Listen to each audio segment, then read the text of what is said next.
तर आज आपण बनवूयात संडे स्पेशल सोया खिमा राईस. श्रावण महिना सुरू झालाय त्यामुळे पूर्ण महिनाभर व्हेजच खावं लागणार आहे. मी 10 मिनिट सोयाबीन पाण्यामध्ये भिजत ठेवले होते. त्यातनं पूर्णपणे आता पाणी काढून घेते आणि मिक्सर मध्ये त्याचा खिमा बनवतीये. 3 लाल भिजवलेल्या ह्या मिरच्या आहेत आणि 7-8 लसणाच्या पाकळ्या यांना पण मी बारीक करून घेतेय. आता इथे मी तेल गरम करत ठेवलेलं आहे. ते तेल थोडं गरम झाल्यानंतर त्यामध्ये 1 चमचा जिरे, 1 चमचा मोहरी हे आपण फोडणीसाठी टाकणार आहोत.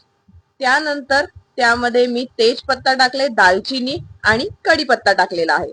थोडं ते तडतडल्यानंतर त्यामध्ये मी हा कांदा ऍड केलेला आहे. हा कांदा थोडा ब्राऊन होईपर्यंत आपण परतून घेऊयात.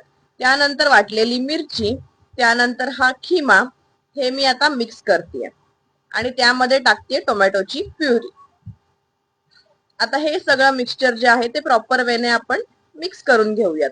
तर त्यामध्ये थोडीशी हळद, तिखट तुम्हाला हवं तसं टाका, त्यामध्ये धना पावडर, गरम मसाला आणि किचन किंग मसाला.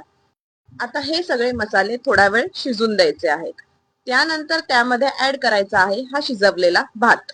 त्यामध्ये थोडासा लिंबू, हे मी बटर ऍड करतेय आणि थोडीशी कोथिंबीर ऍड करायची आहे.